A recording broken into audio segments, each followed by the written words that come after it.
As you come into Sequoia National Park from Highway 180, one of the places you'll pass is Kings Canyon Overlook, a view that spans thousands of acres into Kings Canyon National Park.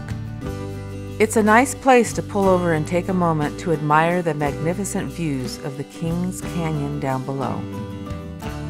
In the distance is a view of Kings Canyon National Park, and right below us, a large number of stacked rocks or cairns that people have created.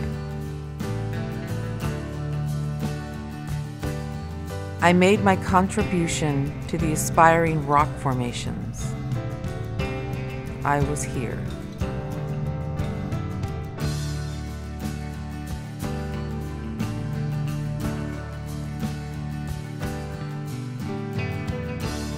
In the distance, several named mountain peaks included Mount Goddard and Mount Rhinestein on top, and just below are Tombstone Ridge and Kettle Dome, and the highest peak in the center is Spanish Mountain.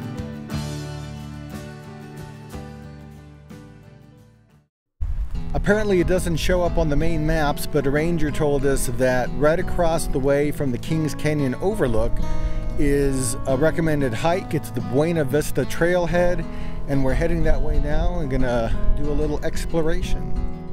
All right, we're at the Buena Vista Trailhead. Says it's an easy 1 mile walk to the Buena Vista Peak, which is gonna give us features to the north, south, and the west. So we're gonna go take a exploration of this area.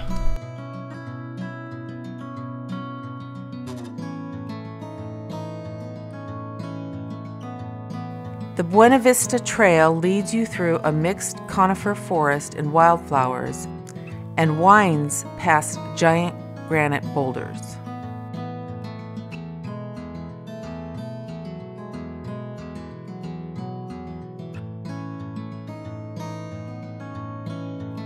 We're just about 45 minutes north of Lodgepole Campground. Getting a little bit away, the foliage changes and the scenery changes so much in just a short distance.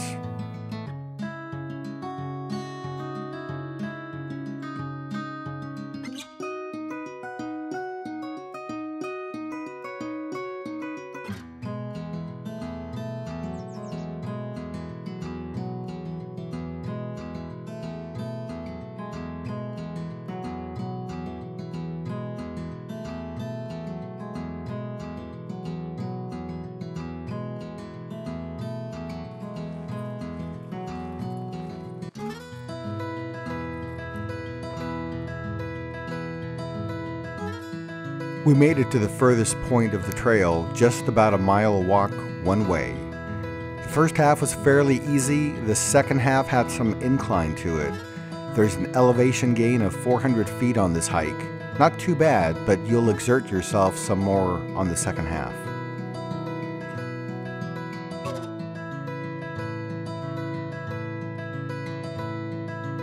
When you reach the top, the views are breathtaking.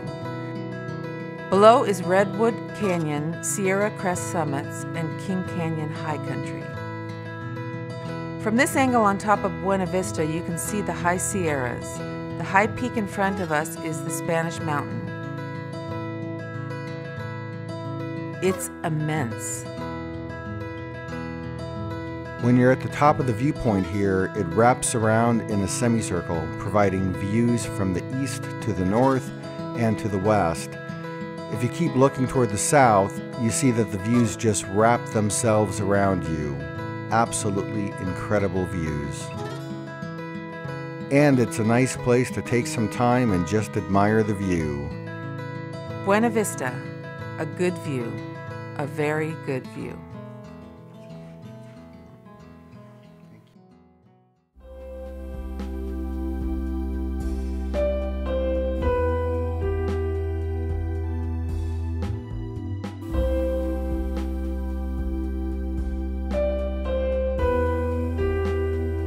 And on the return trip, the good news is that it's all downhill.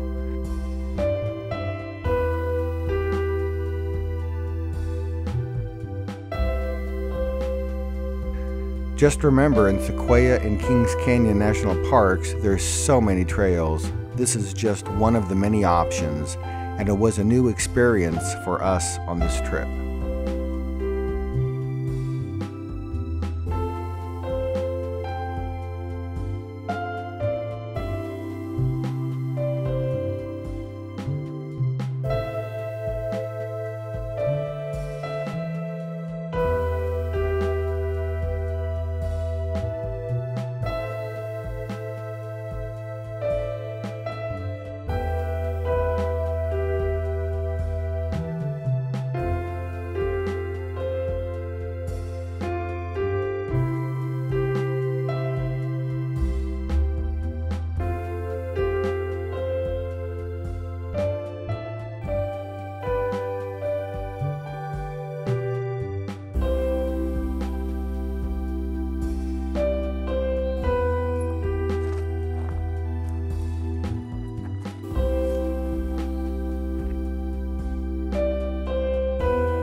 You never know who you're going to run into at the campground, and we're continuing to be impressed with these unexpected encounters that we're having. Mm-hmm. And we stepped out of the Airstream this afternoon, and I had seen this wonderful lady. I didn't know it at the time, but I saw this lady come and pull into her site, and the first thing you see is a very, very unusual rig.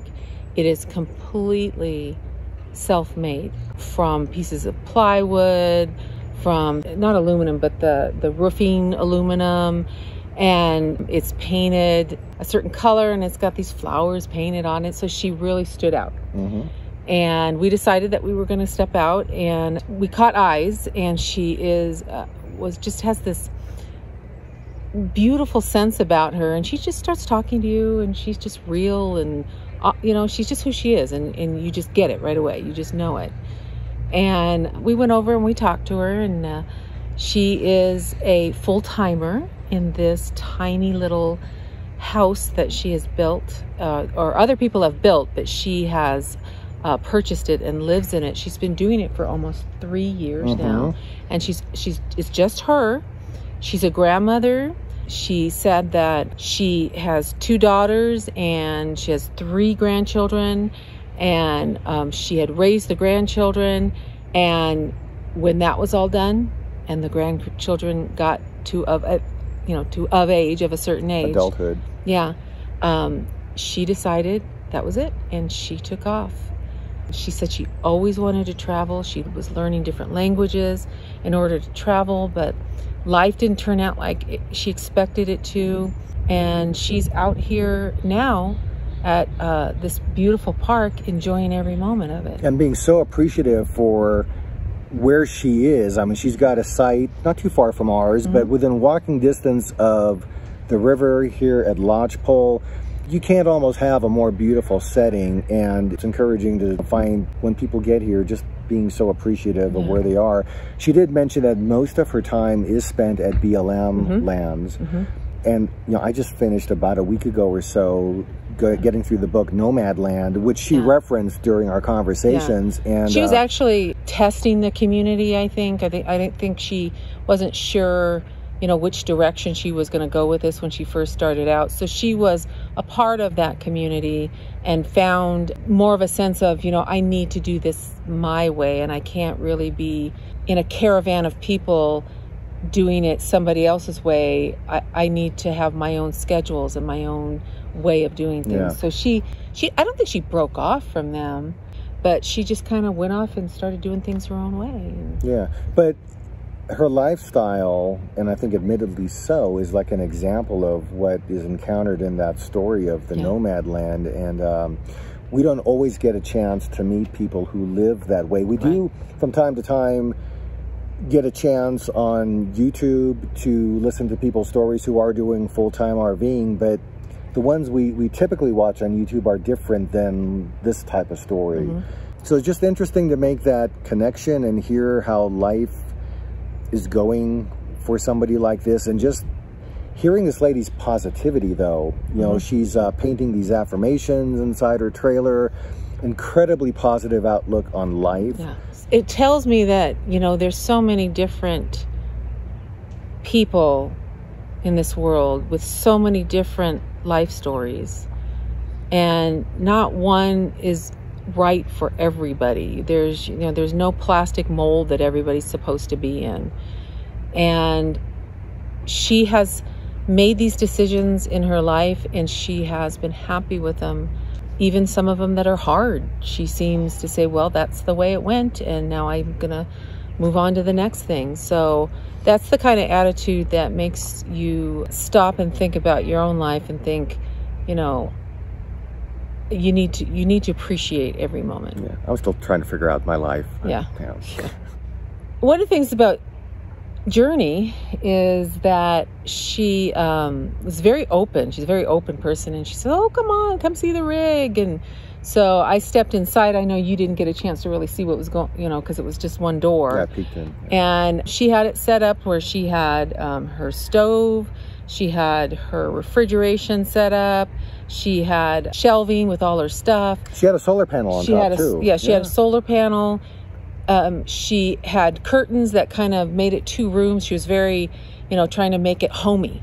And she opened up the curtain, and she's got this, you know, her bed sitting out there, and she just seems very happy with it, and seems to have all the necessities of life, and is doing well with it. So I was impressed by her. Yeah, I mean, the little chance I got to see about it, it struck me as a true tiny home. I mean, it was everything that she needed, and was interesting was almost this reminder of there's so much stuff that we have that we don't really need. Right. And if you can get by with just that, and she has been for 3 years, I guess we live in a little bit of excess. And those are reminders of that. Yeah. Yeah. I mean, you know, even being here, because we're doing dry camping for, it'll be, by the time we're done with this trip, close to 7 days. I think about the way we use water in the rig, which is like so sparse compared to at home. You know, you go to brush your teeth, the water is running. You go take a shower, the water's running. Here it's a sponge bath where we're probably using, by the time we're said and done, a cup of water to cleanse ourselves. You know, when we brush our teeth, it's, you know, we flip the water on for 10 seconds and then the water pump goes off. You come out here for camping, you realize that you can get by differently than we typically do all the rest of the days at home. So, and this is not there's something wrong with the other lifestyle either. I like it. Because there's nothing wrong with that lifestyle. I think what I was trying to get across with Journey is there's just an attitude of gratefulness for wherever she's at. And whatever you live in, you could still have that kind of attitude. Yeah. So this was another one of the encounters as we're on this adventure of traveling and camping, and we had all the expectations of doing hikes and, you know, experiencing the things we do in Sequoia. We didn't have the expectation of meeting this variety of people that we've bumped into on this trip, and today the encounter with Journey was just yet another one. As we've been traveling on the places that we go, wanted to share with you a little bit about the people that we meet. Thanks for watching this video. We hope this gives you an inspiration to come to Sequoia National Park. Hopefully we'll see you out here in the future. So thanks for joining us at the places where we go. And if you like this video and want to see future videos, hit the subscribe button and like us down below. And if you have any comments, please leave comments for us because we love to read them.